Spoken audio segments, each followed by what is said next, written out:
Le titre de ce livre, Les vérités fondamentales du salut, il est écrit par le bien-aimé frère Edward Dennett. Nous sommes présentement à la partie 17 de ce livre, chapitre 7 de cette partie 17, chapitre 7, suite. Au sujet de la scène, il dit « Car celui qui mange et qui boit indignement, mange et boit injustement contre lui-même, ne distinguant pas le corps du Seigneur. C'est pour cela que plusieurs sont faibles et malades parmi vous et qu'un assez grand nombre dorment. » En parenthèse, 1 Corinthiens chapitre 11, versets 29 à 30. C'est-à-dire que par l'intervention de Dieu dans la discipline, un assez grand nombre était mort. Nous concluons de ce qui précède que personne ne peut déterminer d'avance ce qui constitue le péché à la mort, parce que c'est le Seigneur seul qui en juge. En effet, le même acte peut constituer un péché plus grave dans des circonstances différentes. Sans aucun doute, il y a eu bien des Ananias et des Saphira depuis les apôtres qui n'ont pas été frappés de la même manière. Mais cet exemple suffit à démontrer que le péché est celui. Mais cet exemple suffit à démontrer que le péché est celui d'un croyant et qu'il a entraîné la mort du corps et non la mort de l'âme. Or, il est certain que c'est ce dernier point qui préoccupe les âmes travaillées. Chapitre 7, sous-9, chapitre 7, petit 9, la condition supposée en hébreu, chapitre 6, verset 4 à 6. La condition supposée en hébreu, chapitre 6, verset 4 à 6. La condition supposée en hébreu, chapitre 6, verset 4 à 6, est souvent une vraie difficulté. Mais en examinant soigneusement le passage, on reconnaît qu'il n'est pas applicable à ceux qui sont travaillés par le désir d'avoir la paix avec Dieu. Il est dit, car il est impossible que ceux qui ont été une fois éclairés et qui ont goûté du don céleste et qui sont devenus participants de l'Esprit Saint et qui ont goûté la bonne parole de Dieu et les miracles du siècle à venir et qui sont tombés soient renouvelés encore à la repentance, crucifiant pour eux-mêmes le Fils de Dieu et l'exposant à l'opprobre. Constatons d'abord que ce passage ne peut Constatons d'abord que ce passage ne peut s'étendre d'une personne qui a été réellement convertie, car rien dans l'Écriture n'est enseigné d'une manière plus catégorique que l'impossibilité qu'un enfant de Dieu périsse, en parenthèse, voir Jean chapitre 10, verset 27 à 29, Romains chapitre 8, verset 28 à 39, 1 Corinthiens chapitre 1, verset 8 et 9, Éphésiens chapitre 1, verset 13 et 14, Philippiens chapitre 1, verset 6 et 7, etc. Mais souvenons-nous que l'épître a été adressée aux chrétiens hébreux et la condition supposée par ce passage est celle de personnes qui avaient renoncé au judaïsme par la conviction de la vérité du christianisme et qui, jusqu'à un certain point, avaient été éclairés par la puissance du Saint-Esprit sans être convertis ou nés de nouveau véritablement. Elles avaient été introduites dans les bénédictions sans avoir réellement la vie. Et c'est à leur sujet que l'Écriture nous dit que si elles retombent, il est impossible de les renouveler par la repentance, etc. Pourquoi? Parce que c'est retourner d'une manière délibérée au système qu'elles savent n'être plus selon la volonté de Dieu.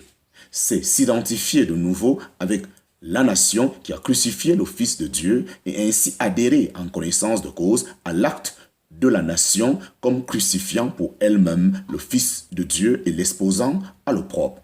En parenthèse, Hébreux chapitre 6, verset 6.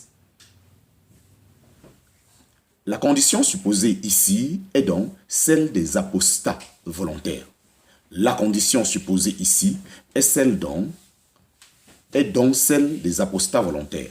L'Esprit de Dieu l'a sans doute signalé comme un avertissement solennel applicable à bien des personnes qui se trouvent associées en quelque manière à des croyants. Par exemple, celles qui font profession d'être chrétiennes sans en avoir la réalité, qui ont reçu plus ou moins de lumière jusqu'à reconnaître le caractère divin de la rédemption sans être jamais nées de nouveau. Il se peut même qu'elles soient zélées pour Christ d'une manière extérieure et formaliste. C'est à de telles âmes que s'adresse l'avertissement, car si elles abandonnent ce qu'elles savent être la vérité en reniant celui qu'elles ont reconnu comme le Christ de Dieu, elles tombent dans un état d'endurcissement sans espoir. Cet état est beaucoup plus fréquent qu'on ne le pense. Et il est très dangereux par le fait que lorsque l'ennemi voit une âme se tenir ainsi sur la limite extérieure de la connaissance de Christ, il suscite habituellement des tentations et des occasions de chute pour pousser les âmes dans une apostasie formelle et irrémédiable. Mais lorsqu'une âme qui a appris quelque chose du Seigneur Jésus-Christ souhaite d'en connaître davantage et de faire des progrès, qu'elle prenne bon courage, le Seigneur la considère avec compassion et répondra à ses besoins. Les derniers passages que nous venons de considérer auront pour effet non de l'éloigner du Seigneur Jésus, mais bien de le rejeter, mais bien de la rejeter davantage sur lui comme la divine ressource pour le salut. Car l'Esprit de Dieu ajoute au chapitre 10 de l'Épître aux Hébreux, au verset 39 plus précisément, mais pour nous, nous ne sommes pas de ceux qui se retirent pour la perdition, mais de ceux qui croient pour la conservation de l'âme. La parole fait ici la distinction entre ceux qui se retirent et ceux qui croient.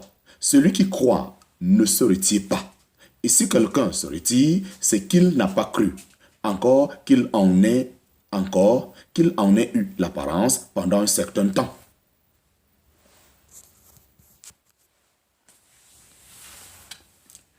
Nous avons examiné plusieurs des difficultés qui se présentent le plus fréquemment sur le chemin de la foi.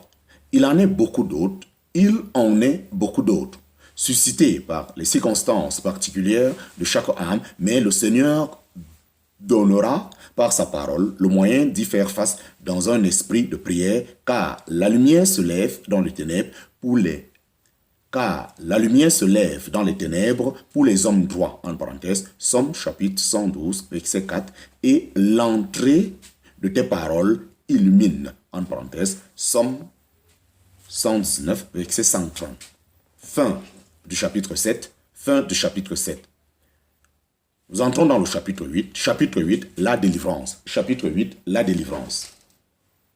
Un grand nombre d'âmes, après avoir été réveillées ou même vivifiées et mises à l'abri sous la protection du précieux sang de Christ, en restent souvent là sans entrer dans la pleine connaissance du salut. Elles ont parfois une bonne espérance d'être sauvées, après quoi le péché reprend le dessus dans le cœur avec un tel empire que le sentiment de leur profonde corruption les replonge sans cesse dans l'incertitude et dans l'angoisse.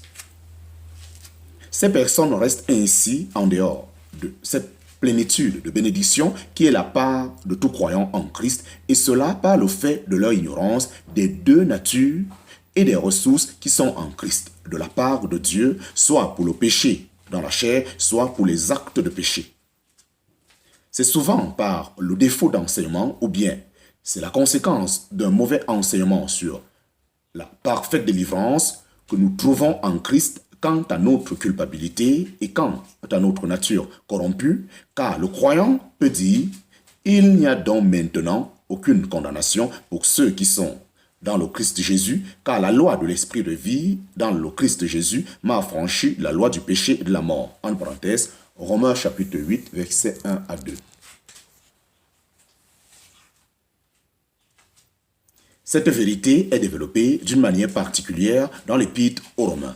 Depuis le chapitre 5 jusqu'à la fin du chapitre 8, voici quelques mots d'un auteur sur cette partie de l'Écriture. Jusqu'ici, la grande vérité de la rémission des péchés du croyant a été pleinement exposée et elle se termine avec les privilèges bénis qui appartiennent à l'homme justifié, mais toujours en rapport avec l'efficace expiatoire du sang de Jésus, ce qui a été manifesté dans sa résurrection.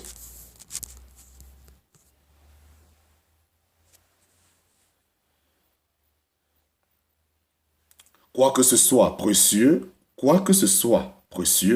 ce n'est pas tout ce qu'il faut aux croyants. Il peut devenir très misérable par la découverte du mal qui est au-dedans de lui-même.